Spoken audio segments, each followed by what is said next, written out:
Salam əziz izləyicilər. Bugün sizə çox dadlı, həm də çox faydalı bir yemək qreçka kotleti hazırlayacağam. İlk öncə bir qazan götürürük, içinə 1 stəkan dolu qreçka əlavə edirik və üzərinə 2 stəkan su tökürük.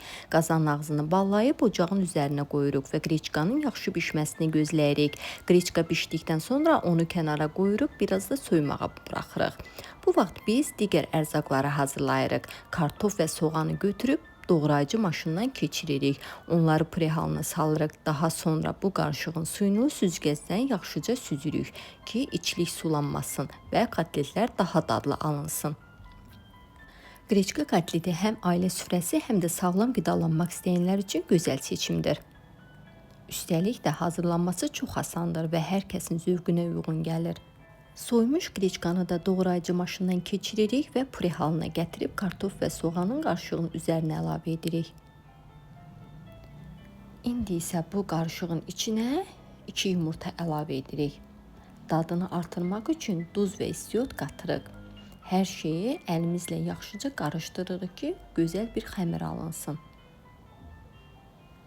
Videonu axıra qədər izləyin, çünki mən sizə bu yeməyi daha dadlı etmək üçün bir neçə sirlərimi də paylaşacağam. Bu resept həm çox yüngül, həm də doyumlu yemək sevənlər üçün əsl tapıntıdır. Hazırladığımız qarışığı əlimizlə kotlet formasına salırıq. Sonra tavaya biraz yağ töküb bu kotletləri hər iki üzünü qızılı rəng alana qədər qızardırıq.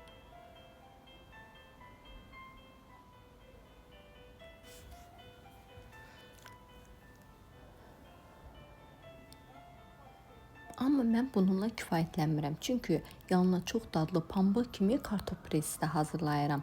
Bunun üçün kartofu kub-kub doğrayıb qaba əlavə edib yaxşıca bişirirəm. Sonra əzib püre halına salıram. İçinə biraz süd, duz və istiot əlavə edirik ki, pambıq kimi yumuşaq püre alınsın. Dadlı və ləzzətli alınır. Kotletlərimiz də hazırdır. Sonda süfrəmizi hazırlayırıq. Əvvəlcə kartof püresini qabın ortasına qoyuruq, ətrafını isə qızardılmış qreçka kotletlərini düzürük. Və qışa hazırladığım zoğal turşusunu açıb süfrəyə təqdim edirəm. Qreçka kotletinin yanında çox ləzzətli olur. Həm də iştah açan olur.